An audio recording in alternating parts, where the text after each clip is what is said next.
Yo, yo, yo, yo, yo, yo, yo, what is up, ladies and gentlemen? Welcome back to our YouTube channel, Gentle One TV. So for today's video, another update naman tayo about Beyonce, EDC, at ng Kalingaps, ano. So this video is from Kalingap Trending. So it has a title of Good News, Teacher ni Beyonce pumayag na. Pero may isang kondisyon, rab masaya para kay Beyonce. So ladies and gentlemen, this video is from Kalingap Trending. Supportahan nyo yan. Tapos, syempre, our YouTube channel, Gentle One TV. Also, Kalingap Rab, Kalingap, Kalingap. Wait lang. Kasi hinihingal ako eh. Kuya Bal Santos Matubang and Ate Edna Vlog. So, ladies and gentlemen, without further ado, let's watch this video together. Again, the title of this video, Good News, Teacher ni Beyonce pumayag na pero may isang kondisyon, rap masaya para kay Beyonce. Kami din. So, Kalingap Trending, Kalingap Rab, Gentle One TV, like, comment, share, subscribe, start. Balita para sa mga supporters ni VNC. Start zero.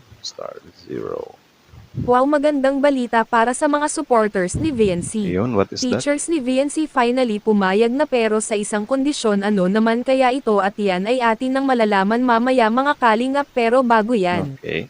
mangyari po sanang tapusin po muna natin ang video na ito bago po tayo magbigay ng sarili nating komento kaugnay po dito mga kalingap. Okay. At syempre wag rin po natin kalimutan na mag-like, mag-share at mag-subscribe bilang suporta na rin sa ating YouTube channel. Yun. At syempre Kalingap Trending, don't forget to like, comment, share, subscribe. Ano. So, yeah. wag din po nating kakalimutan na suportahan ang mag-amang matubang na si Kuya Val at Kalingap Rab, lalo na sa kanilang mga charity work. Salamat po mga kalingap. Of course, the father, the son, the mother of Kalingaps. Don't forget to like, comment, share, subscribe. Then, Bago natin umpisahan ang video patungkol sa pagpayag ng teacher ni VNC, ay kamustahin muna natin sandali ang latest update tungkol sa tambalang EDC. yun. Mas naging matatag na ngayon si Edo dahil sa suportang ibinibigay sa kanya ni VNC, kung saan umani nga ito ng magagandang reaksyon mula sa mga viewers dahil ipinapangako ni VNC na itutuloy niya kung anuman ang nasimulan nila ni Kalingap Edo mga kalingap. Wow. Hayaan mo sila. Nandito pa rin ako kahit anong sabihin nila. Sabi, sobrang sweet and supportive talaga ni Beyonce. Ano. Can you imagine that kung maging wife na ni Kalingap Edo si Beyonce, kung gaano kaswerte si Eds niyan. Diba? Imagine niyo nga, i-pictured out niyo nga. O, diba? Ang saya-saya. Salamat. Samantala kaugnay naman sa pagpayag ng teacher ni VNC na makakasama ito sa Hong Kong, ay meron naman pabor na hiningi ang teacher ni VNC bago Wait. ito pumayag. Ano nga ba ito? Bakit may pabor pa? Kailangan ba ng pabor para payagan?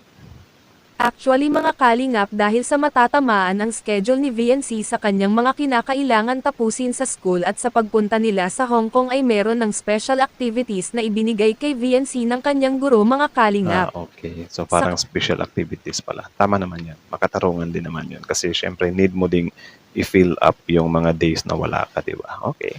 Patunayan, ipinapa-advance na nga ng teacher ni VNC yung mga activities at mga projects na dapat matapos ni VNC bago pa ito lumipad pa Hong Kong. Oh. Well, ang gusto kasi ng teacher ni VNC ay dapat daw na maipasa ni VNC lahat ng subject para wala na itong babalikan, which is alam naman natin na kayang ipasa ni VNC ito dahil matalino rin si VNC sa totoo lang. Tama. Agree ako doon. And I know for sure agree din kayo.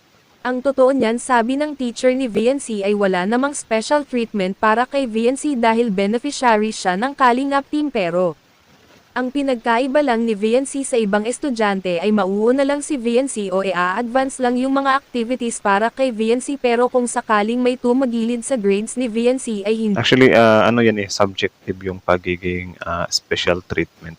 Kasi syempre tayo naman meron naman tayong tinatawag na kasi din kasi, 'di ba, mostly is naman siya. Yung student pinapayagan lang kapag may event. Yung birthday nga parang pahirapan payagan yun eh. May mga meetings, may mga burials, mga important matters ba, something like that. So, yun nga, yung mga ganito na beneficiary siya ng Kalingap, nakadepende na yun sa guro. Kung halimbawa ganyan, gusto niyang bigyan ng ng tawag dyan, special na task yung ano niya, student para payagan. Nakadepende talaga yan. Hindi mo din siya matatawag na ano special treatment. Pero parang ganun siya. Pero hindi siya literal. Something like that. Parang ano lang, iniintindi ka lang. Ganun. Ganun. Di nga daw ito papayagan kaya nga mas pinagbubuti ni VNC ngayon ang pagre-review. Samantala regarding naman daw po sa on-the-job training ni VNC o OJT ay wala namang daw itong problema dahil mauunang makakauwi daw sila VNC galing Hong Kong bago pa magkaroon ng OJT si VNC.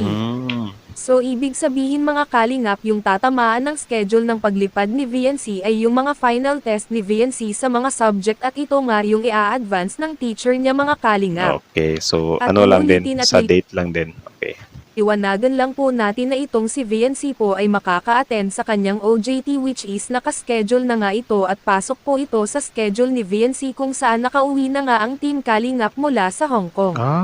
So iyan lang naman mga kalingap ang isa So sa parang iba pa pala yung OJT sa dito sa mga special na ano. Okay. pinakamagandang update at latest update natin para kay VNC at sana ay nagustuhan nyo po ito mga kalingap. Yun, of course. At syempre maraming salamat din po sa walang sawang pagsuporta at panunood sa aking mga videos patungkol kay VNC. Ingat po kayo at God bless mga kalingap. So, that's it. Yun lang naman, ladies and gentlemen. So, again, how about you? What can you say about this video? Comment down below and then let's talk about it in the comment section. So, again, before you leave Kalingap Trending, don't forget to like, comment, share, subscribe. Original video link in the description box below. Kalingap Rab, Kuya Wal Santos Matubang, Ate Edna Vlogs. Tapos, syempre, ladies and gentlemen, our YouTube channel, Gentle One TV. Don't forget to like, comment, share, subscribe too. So, yun pala yun. Pinayagan na pala si Beyonce, ano. And then, yun nga, parang binigyan siya ng, special task, something like that. Tapos, yun nga, yung OJT niya, hindi daw pala matamaan. So, good thing yun or good news yun, na parang mai-enjoy na ni Beyonce or mabibigyan tayo ni Beyonce ng solid na experience, solid na video at the same time, hindi apektado yung schooling niya, di ba? So, magandang balita yun para sa atin. So, palakpakan. Si teacher din, palakpakan din natin. Woo! So, yun, at least umaayon yung plano. Grabe. Inaano talaga inuulan talaga ng blessings, di ba? Sana all. So, yun lang naman. At again, kita nyo naman yun kanina, di ba? Si Beyonce, yung cheesy na sagot niya na hindi kita iiwan, tayo pa rin talaga. Like, man, mafe-feel mo talaga yung anong tawag dyan? Chemistry. Yun, mafe-feel mo talaga yung chemistry ng dalawa, at ang kilig factor ng dalawang to. Grabe, non-stop talaga yung pagpapakilig nito Sobrang talaga sobrang pure. Yun nga, sabi ko nga sa inyo kanina na parang ipikit nyo lang yung mata nyo, imaginein nyo lang na mag-asawa na sila or sila nasa hinaharap, di ba? Gagawa sila ng pamilya, di ba? Sobrang nakakakilig. Sobrang lang kasi, sobrang natural lang talaga nila. Especially ni Beyonce, sobrang natural lang. Tapos, pinera pa siya sa isang napakasimpleng lalaki na mabuti din, di ba? So, talaga, perfect talaga yung combination nila. So, yun lang naman, ladies and gentlemen. So, again, how about you? What can you say about this video? Comment down below. So, again, Kalingap Trending, original video link in the description box below. Kalingap Rab, support nyo rin yung mga videos niya, panoorin nyo rin. Anong tawag doon? Movie marathon nyo rin yung EDC. At sa lahat ng mga videos ni Kalingap Rab, men. So, again, that's it, ladies and gentlemen. Thank you so much for watching Kalingap Trending, Kalingap Rab. Give a like, comment, share, subscribe.